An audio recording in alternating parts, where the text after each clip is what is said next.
Hola, bienvenidos a un nuevo vídeo. Continuamos con ejemplos reales de empresas que necesitan mejorar su competitividad y en este caso nos centraremos en una que tiene un elevado nivel de incidencias, es decir, la parte roja de la torre del despilfarro. Vamos con el ejemplo.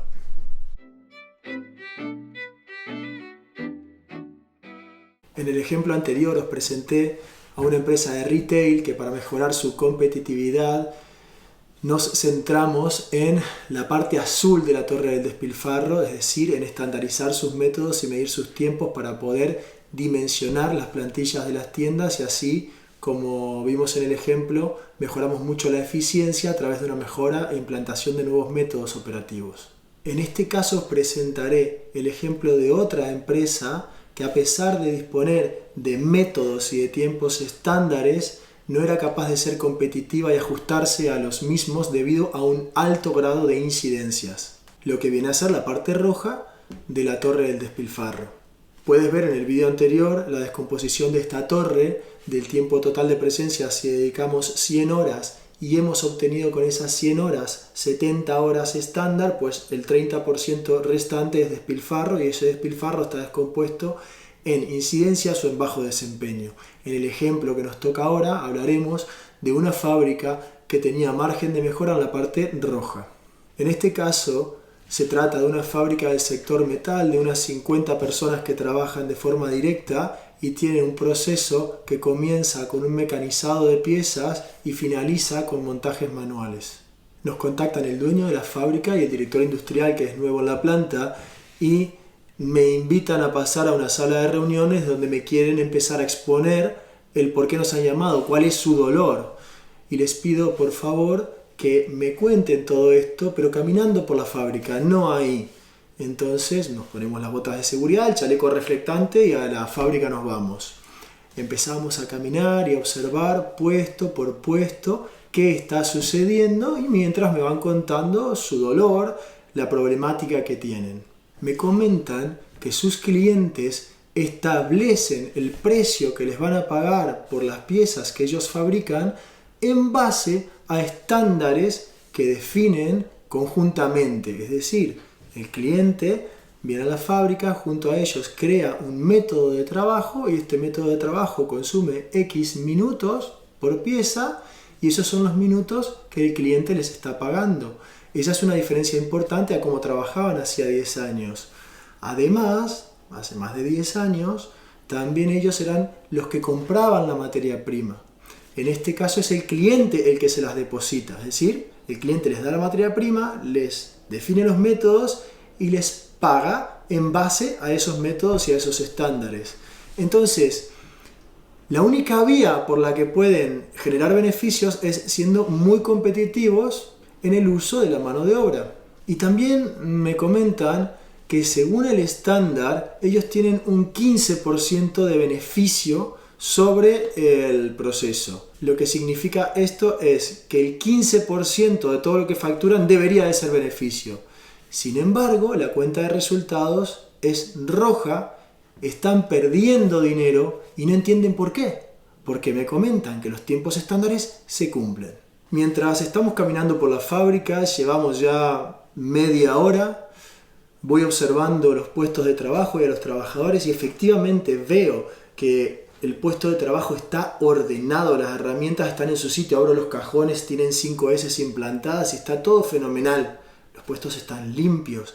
Los trabajadores siguen métodos eficientes, es decir, métodos que ocupan a las dos manos, hay un equilibrado muy bueno entre puestos de trabajo y hasta ahora todo concuerda con lo que el dueño y el director industrial me están comentando. Además, el ritmo de trabajo es adecuado. Por ahora no encuentro indicios de mejora de la productividad o dónde está la pérdida. De repente, el operario de un puesto de mecanizado ha parado la máquina. Me acerco para ver qué ha sucedido y le pregunto qué ha pasado. Y me comenta que se ha quedado sin material de entrada, es decir, ha consumido el palet que tenía que procesar y no tiene todavía el siguiente palet. Le pregunto si esto es habitual y me dice que sí, que sucede todos los días, que el carretillero no tiene organizadas sus rutas y que es muy habitual que se quede sin material para procesar y en consecuencia se queda esperando a que le repongan el material para continuar. Entonces, esta incidencia o este tipo de incidencia lo podemos marcar como una falta de material y lo voy a escribir aquí mismo. Vamos a decir que hay una incidencia que es falta de material. Cuando terminamos de hablar con este trabajador, nos damos cuenta que sucede una avería en otro centro de mecanizado operado por 2 trabajadores, los que inmediatamente llaman al departamento de mantenimiento. La persona de mantenimiento es enviada rápidamente y comienza a trabajar en la reparación de la avería, y los 2 operarios que estaban en el centro de mecanizado permanecen allí, ayudándole, dándole las herramientas que necesita, opinando, etc. Me acerco y les pregunto a los operarios qué ha sucedido y me comentan que es el robot, que tiene más de 10 años, que cada 2 días se avería y necesitan que venga mantenimiento, enchufe un aparato y lo resetee. Este es un proceso que lleva entre 30 y 40 minutos y es recurrente. A pesar de que los operarios no pueden hacer nada, continúan ahí esperando a que la máquina sea reparada. Y me comentan también que no es habitual que el mantenimiento venga de forma inmediata, que a veces demoran 1 y hasta 2 horas en llegar porque están reparando otra avería o haciendo un mantenimiento preventivo en otro centro de trabajo.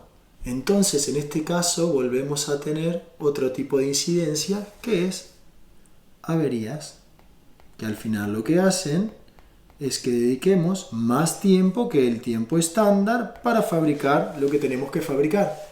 Continuamos caminando por la fábrica, continúan comentándome la problemática que tienen y observamos a otro trabajador que está ordenando y limpiando un puesto de trabajo.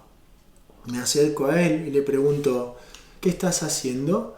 Y me comenta que ha terminado la producción del día. Tiene un tiempo estándar de 100 piezas a la hora, tenía una planificación de hacer 600 piezas, las hizo en 6 horas, cumplió con el estándar. Y ahora me comenta que está dejando perfecto el puesto para la jornada siguiente, ordenándolo, poniendo las herramientas en su sitio, limpiando, etc. A este trabajador le han sobrado 2 horas y las está dedicando a ordenar y limpiar el puesto de trabajo. Este es otro tipo de incidencia, es decir, tenemos un desequilibrio entre la carga de trabajo y la capacidad de trabajo.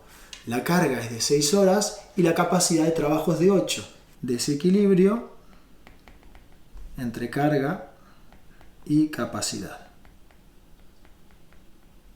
Unos momentos después se acerca el responsable de calidad y nos comenta que hay una pieza que está mal montada. La acercamos al puesto de trabajo donde ha sido montada y el operario nos dice que está bien montada. Revisamos el plano y nos damos cuenta de que no está actualizado. Entonces se hace necesario reprocesar la pieza, es decir, desmontarla y volver a montarla según las nuevas especificaciones. La causa raíz de este problema es un fallo de comunicación. Ingeniería u oficina técnica no actualizó los planos a tiempo, con lo cual el trabajador absorbió esa ineficiencia, lo hizo mal, calidad tuvo que revisar la pieza y detectar el error. Tuvimos que hacer un reproceso cuya causa raíz realmente es un fallo de comunicación. Esa es la incidencia, no el reproceso, sino el fallo de comunicación. Y lo remarco porque es una de las incidencias más repetitivas en todo sector de la industria. Fallo de comunicación. El operario nos comenta que es calidad el que habitualmente detecta estos problemas porque oficina técnica no llega a tiempo con los cambios. Entonces él lo monta según la especificación que ve en el ordenador, en el MES o en la instrucción de montaje y luego tiene que reprocesarse. Es algo habitual que sucede todas las semanas. Recorriendo la fábrica y hablando con los responsables se repiten este tipo de situaciones. Les pregunto cómo controlan la productividad y me muestran paneles que indican el rendimiento de cada uno de los puestos de trabajo a lo largo de toda la fábrica. Y estos indican que los trabajadores alcanzan un alto rendimiento. De media, la eficiencia en cada puesto de trabajo es del 98%. Pido a 7 trabajadores el parte y compruebo que efectivamente trabajan con un elevado desempeño mientras pueden. Y eso es lo que registran y lo que terminan los paneles. todas las incidencias, todos estos problemas que hemos ido comentando no se registran. Han pasado ya 3 horas de recorrer la planta, observar lo que sucede y hablar con los operarios, que son los que sufren las incidencias que pueda tener la empresa en cualquiera de sus departamentos. Compras, ingeniería, oficina técnica, comercial, logística, etc. Ya tengo información suficiente para diagnosticar la enfermedad. Los responsables, el dueño y el director de la planta, me invitan ahora sí a tomar un café en la sala de reuniones donde nos íbamos a reunir inicialmente.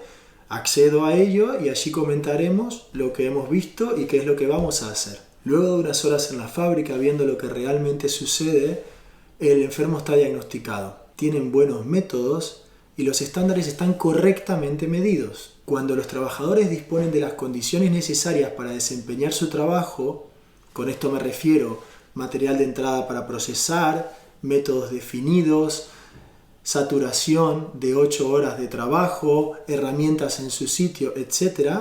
Cuando esto sucede, ellos aprueban con nota, es decir, tienen un desempeño más que adecuado. Entonces, de la torre de medición del despilfarro podemos ir descartando cosas. El método es, ¿ok? El bajo desempeño es ok, es decir, no hay bajo desempeño. En cambio, tenemos un elevado nivel de incidencias. Vamos a decir que esto es no ok. Aquí es donde tenemos el problema. Ahora, ¿cómo no se dieron cuenta hasta que la cuenta de resultados lo expuso al problema? E incluso ahora siguen sin comprender del todo qué es lo que ha sucedido, con el objetivo de exponerles el problema de una forma incluso más simple que la torre de despilfarro, y usando datos de la misma fábrica les pregunto: ¿cuántas personas de mano de obra directa trabajaron el mes pasado en la fábrica? Me responden 40 personas.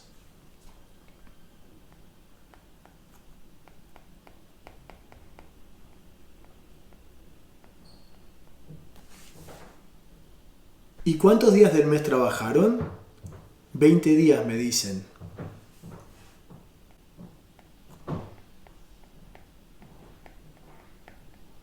Necesito usar la calculadora ahora.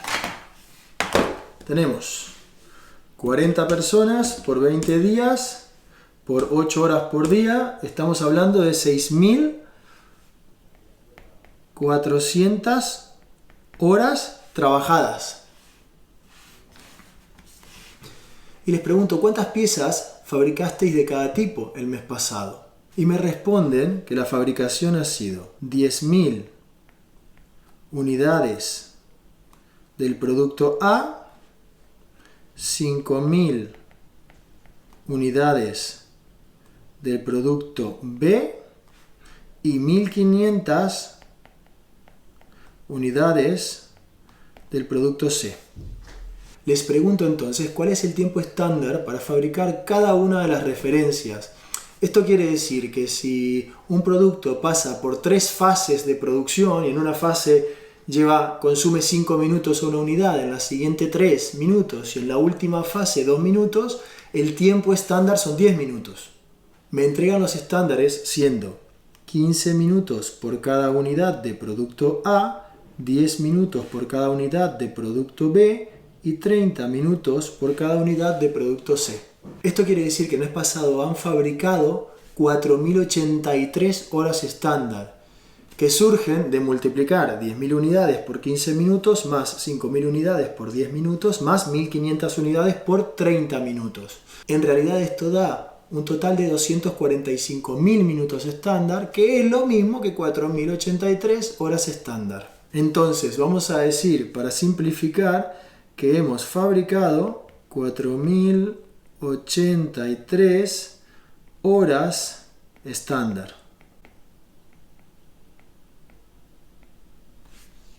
Por lo tanto, hemos ocupado 6.400 horas para fabricar 4.083 horas estándar. Si quisiéramos calcular la eficiencia o el rendimiento de la fábrica, deberíamos dividir las 4.083 horas partido de 6.400 horas. Y esto nos daría un rendimiento del 64%. Es decir, el 36% del tiempo se ha perdido por diferentes motivos. En este caso a ellos sí les cae la ficha y se dan cuenta de que hay un 36, o que el mes pasado hubo un 36% de horas disponibles en fábrica que no se ocuparon para fabricar piezas. Sin embargo, esas horas hay que pagarlas. Son horas de presencia de mano de obra directa que no están aprovechadas. Y ahora ya podemos empezar a investigar cuáles son los motivos por los que esto sucede para que deje de suceder. Y habiendo estado un rato en la fábrica, habiendo visto lo que sucedía y hablado con los trabajadores, está claro de que se trata de un fallo de gestión, un problema de gestión que hace que falten materiales, que se averíen las máquinas, que ese tiempo de avería de máquinas no se pueda aprovechar en otra cosa, que haya fallos de comunicación, que haya desequilibrios entre carga y capacidad por fallos de planificación. Todo esto termina convirtiéndose en incidencias que merman la eficiencia de la fábrica. Pero la causa raíz de estos problemas es un fallo de gestión, lo que se manifiesta en la cuenta de resultados como pérdidas. Con este ejemplo, y aunque les haya dolido mucho, tanto el dueño como el director de la planta se dan cuenta de que tenemos el problema diagnosticado y se tranquilizan, porque como en todas las áreas de la vida, un correcto diagnóstico es la mitad de la solución. Sabiendo dónde está el problema, el tamaño que éste tiene y que tiene solución, solo queda plantear los pasos a dar para comenzar a resolverlo. ¿Y cuál es la solución? La respuesta a esta pregunta dependerá de cada fábrica. No a todas las empresas con fallos de gestión que generan incidencias aplica la misma o las mismas soluciones. Pero os contaré lo que hicimos en esta fábrica en particular para eliminar o reducir el impacto de estas incidencias, y estas soluciones pueden ser aplicadas a muchas fábricas. La primera decisión que tomamos fue comenzar a registrar las incidencias en cada uno de los puestos de trabajo durante 2 semanas para luego analizar cuáles de ellas son las que más peso tienen. El resultado fue que del 100% del tiempo perdido por incidencias, la mitad se debía a falta de material en el puesto de trabajo, sea este por demoras del carretillero o porque ese material no estaba en el almacén. El 30% era porque los trabajadores no tenían saturada su jornada de trabajo, es decir, terminaban cumpliendo con el tiempo estándar antes de las 8 horas. El 20% restante eran averías, fallos de comunicación, reprocesos, etc. Por lo tanto, nos centramos en aquellos 2 tipos de incidencias que representaban el 80% del tiempo perdido y fuimos a por ellas. Tomamos 4 acciones. La primera de ellas fue generar polivalencias. Cada trabajador debía ser capaz de manejar 4 puestos, 2 con máquinas y 2 manuales. Segundo, fue planificar la carga de trabajo de todos los integrantes de la planta, ajustando la carga de trabajo a la capacidad. De ese modo, si un trabajador no tiene carga de trabajo suficiente para rellenar 8 horas en el puesto donde habitualmente está, se le asignan otras tareas de valor añadido que están dentro de la hoja de ruta del tiempo estándar en otro sitio de la fábrica. Tercero, aislar las tareas dependientes de las independientes de la planificación y crear un panel de ASAPs. ASAP quiere decir as soon as possible, que significa tareas a realizar tan pronto como sea posible. Una tarea independiente es aquella que puede comenzarse e interrumpirse y no afecta al flujo de la producción. Por ejemplo, en esta fábrica teníamos fundición, mecanizado y luego ensamblaje, montaje final. Pero hay otra tarea que es la fabricación de los semielaborados que serán usados luego en el montaje final para ensamblar la pieza. Estos semielaborados se fabrican contra stock y hay un stock medio de 3 días en cada uno de ellos. Por lo tanto, esta tarea se puede considerar una tarea independiente. Si yo dejo de fabricar estos semielaborados no pasa nada porque sigo creando piezas mecanizadas y estas piezas se siguen ensamblando. Tengo stock de semielaborados para que funcione el flujo de la producción sin ser interrumpido si dejo de hacerlo. Entonces estas tareas las aislamos. La carga de trabajo que representa la fabricación de semielaborados en esta fábrica corresponde al 25% del tiempo estándar total.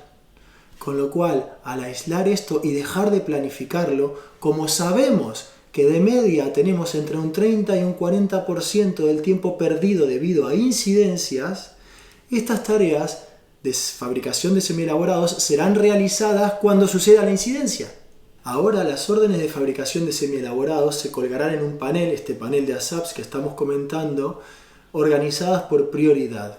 Ahora cuando una incidencia sucede, de mantenimiento, de falta de material, notifica al trabajador del problema, pero no se queda ahí esperando a que el problema se resuelva. Se desplaza al panel de ASAPs, toma la orden de fabricación de mayor prioridad, se desplaza al puesto donde tiene que montarla y hace ese semielaborado, lo fabrica. Cuando termina, sigue con el siguiente y con el siguiente hasta que la incidencia se resuelva y pueda volver al puesto trabajando contra el flujo de producción. Todo ese tiempo que antes perdíamos debido a las incidencias, podemos ocuparlo en realizar tareas de valor añadido de hoja de ruta que están en el estándar. Con lo cual, si antes perdíamos un 36% del tiempo debido a estas incidencias, esto se va a reducir drásticamente. El tiempo que antes era perdido debido a las incidencias es ahora ocupado en tareas de valor añadido que están en la hoja de ruta por las que el cliente paga.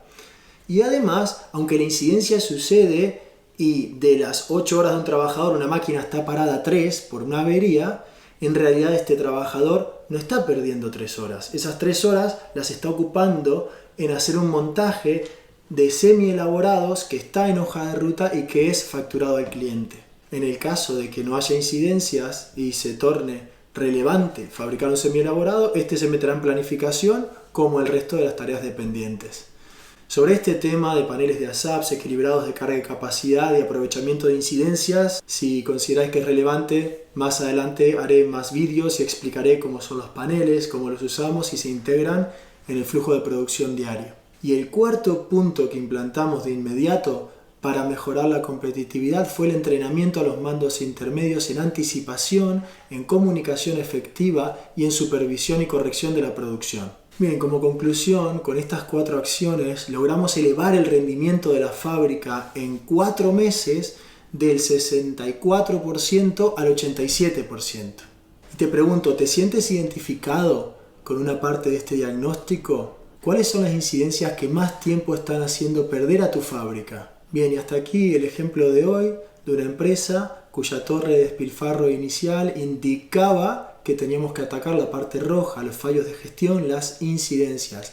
Espero que este vídeo te haya aportado valor, te dé ideas y nos vemos en un siguiente vídeo.